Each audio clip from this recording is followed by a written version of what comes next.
আসসালামু আলাইকুম, সাদেকসে স্বাগত জানাচ্ছি নতুন ভিডিওতে। এই ভিডিওতে আমরা সপ্তম শ্রেণীর কথা চিন্তা করে অনুশীলনী ১ ও ২ এর উপর বেস করে একটি সৃজনশীল প্রশ্ন সমাধান করার চেষ্টা করব।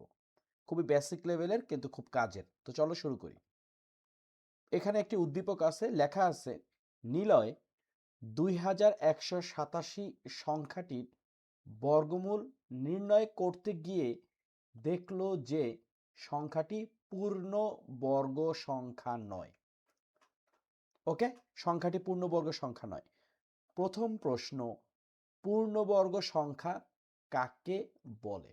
এটা খুবই গুরুত্বপূর্ণ প্রশ্ন এবং এটা একটা কনফিউজিং উত্তরও আছে। কারণ আমরা যারা এইটা নিয়ে আলোচনা বেশি করি সেখানে একটা কথা আছে যে সংজ্ঞাই কিন্তু প্রথম মেইন বিষয়টা। পূর্ণবর্গ সংখ্যা কাকে বলে?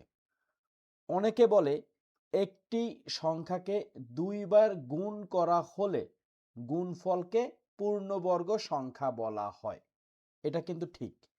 যেমন ৫ গুণ ৫ ২৫, এই ২৫ কিন্তু একটা পূর্ণবর্গ সংখ্যা।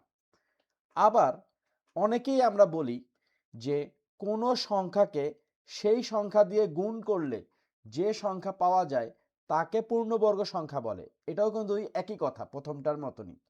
যেমন ৬ গুণ ৬ ৩৬, এই ৩৬ কিন্তু একটা পূর্ণবর্গ সংখ্যা।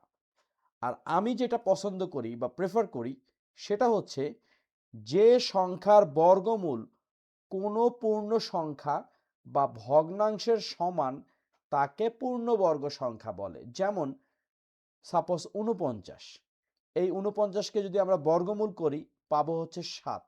এটা কিন্তু পূর্ণ সংখ্যা, কোনো ফ্র্যাকশন নাই। সুতরাং এই ৪৯ কিন্তু একটা পূর্ণবর্গ সংখ্যা। তো আমার হিসাবে এই তিনটার যে কোনো একটা দিলেই এনাফ।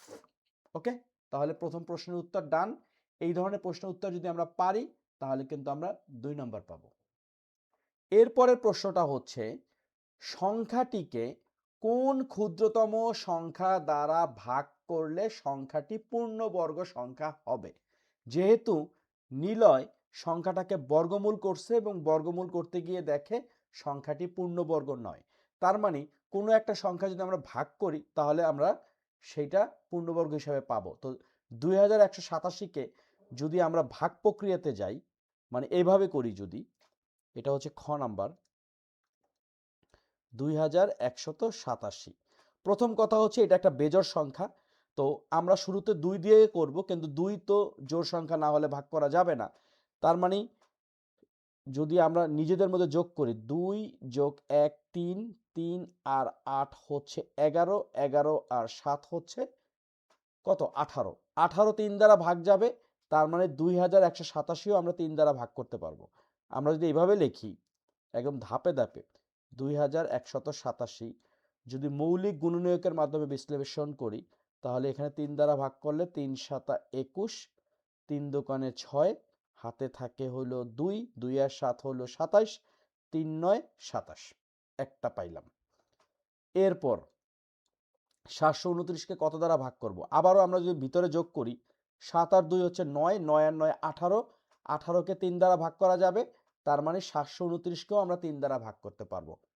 ৩ দোকানে ৬, ৭-এর থেকে ৬ বাদ দিলে ১ থাকে, ১ আর ২ ১২, ৩ ৪ ১২ আর ৩ ৩ ৯। ওকে, আবারও কিন্তু আমরা ৩ দ্বারা ভাগ করতে পারবো, কারণ ২ আর ৪ ৬, ৬ আর ৩ ৯।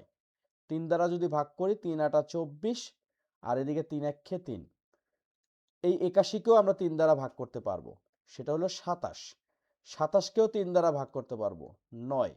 ৯কে ৩ দ্বারা তো ভাগ করতে পারবোই, তাহলে কি পাচ্ছি? ৩ ৩ আর ৯। এখন সুতরাং এখানে ২১৮৭, এটার এগেইনস্টে কি লিখতে পারি? ১ ২ ৩ ৪ ৫ ৬ ৭টা ৩-এর গুণফল। ১ ২ ৩ ৪ ৫ ৬ ৭।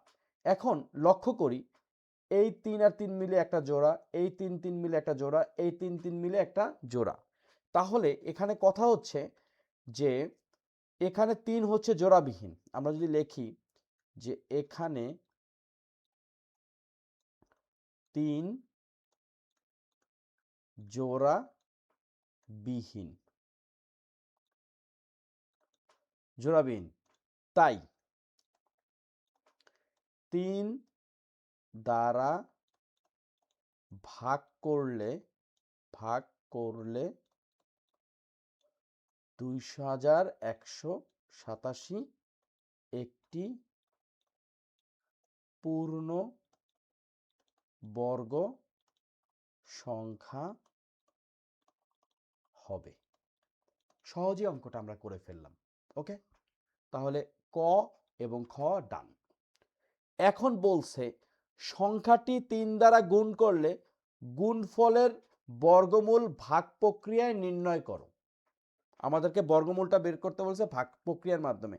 এখানে আমরা প্রথমে কি করছি, 2187কে মৌলিক গুণনীয়কের মাধ্যমে চেষ্টা করছি বর্গমূলটা যে হয় নাই এবং কেন হয় নাই সেটা বের করার। সেখানে আমরা দেখছি 3 জোড়াবিহীন। এখন আমরা ভাগ প্রক্রিয়ার মাধ্যমে বর্গমূল নির্ণয় করব, কিন্তু তার আগে কি করতে হবে, 2187কে 3 দ্বারা গুণ করতে হবে। গ নাম্বারে হচ্ছে 2187 গুণ হচ্ছে 3। গুণফলটার জন্য আমরা ক্যালকুলেটর ব্যবহার করতে পারবো। 2187 গুণ হচ্ছে 3, তাহলে কত আসতেছে, 6561। 6561। এখন এটাকে কি করতে হবে, আমাদের বর্গমূল নির্ণয় করতে হবে, কিন্তু ভাগ প্রক্রিয়ার মাধ্যমে। তাহলে আমরা তো জানি নিয়মটা কি, 6 5 6 1। শুরুতে আমাদের জোড়া নিতে হবে, এটা একটা জোড়া, এটা একটা জোড়া। এখন আমরা ডান দিকে একটা দাগ দিলাম। তো এই যে বাঁ দিকের যে প্রথম জোড়াটা আছে 65, আমাদেরকে বের করতে হবে যে 65 নিকটস্থ পূর্ণবর্গ সংখ্যা কি। পূর্ণবর্গ সংখ্যা কি, ওই যে একটু আগে আমরা আলোচনা করছি যে যে সংখ্যার বর্গমূল কোনো পূর্ণ সংখ্যা বা ভগ্নাংশের সমান তাকে পূর্ণবর্গ সংখ্যা বলে। এর মানে কি, 65 সবচেয়ে নিকটস্থ পূর্ণবর্গ সংখ্যা হচ্ছে 64, কারণ 64কে যদি আমরা বর্গমূল করি পাবো হচ্ছে 8। আবার 8 আর 8 গুণ করলে পাবো কিন্তু 64। ওকে, তো যেভাবে হিসাব করি না কেন, মূল ব্যাপার হচ্ছে বর্গমূল করলে একটা পূর্ণ সংখ্যা হতে হবে। তাহলে এখানে লিখলাম আমরা 8, 8 8 64। 5 থেকে 4 বাদ দিলে নামতেছে 1।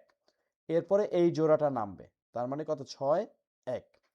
নিয়ম কি, এই 8কে দ্বিগুণ করতে হবে, অর্থাৎ 16। এই 16 এখানে এমন একটা সংখ্যা নিতে হবে যেই সংখ্যা দ্বারা পুরো সংখ্যাকে গুণ করলে এই 161 সমান হবে বা ছোট হবে। তো আমরা একটা সহজ বিষয়, এখানে যদি 1 নেই, 1 দ্বারা যদি গুণ করি 1, 6 1 6, আবার 1, অর্থাৎ এখানে নিলাম 1, এখানে দিলাম 1, এখানে দিলাম 161, বিয়োগ করলে 0।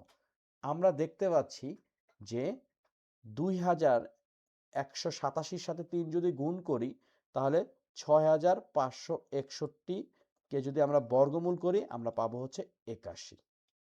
এই হচ্ছে আমাদের উত্তর। তো খুব সহজে ক খ গ একটা সুন্দর সৃজনশীল প্রশ্ন সমাধান করলাম। প্রতিটা সাবজেক্টে প্রতিটা অনুশীলন শেষে আমরা এই ধরনের একটা দুইটা বা আরো অধিক সংখ্যক সৃজনশীল প্রশ্ন সলভ করার চেষ্টা করব। তো আজকের ভিডিওটা এই পর্যন্তই। আশা করি সাজেক্সের সাথে সবাই থাকবে এবং থাকবেন, কারণ অনেক অভিভাবক আছে, অনেক বড় ভাই আছে যারা অনেকে এই ভিডিওটা দেখতেছে, এবং আশা করি খুব ভালো কিছু পরামর্শও পাবো যে কিভাবে আমি নিত্য নতুন ভালো ভালো ভিডিও এবং কাজের অঙ্কগুলো বানাতে পারি। তো এই পর্যন্তই, সবাই ভালো থাকবেন, সুস্থ থাকবেন, আল্লাহ হাফেজ।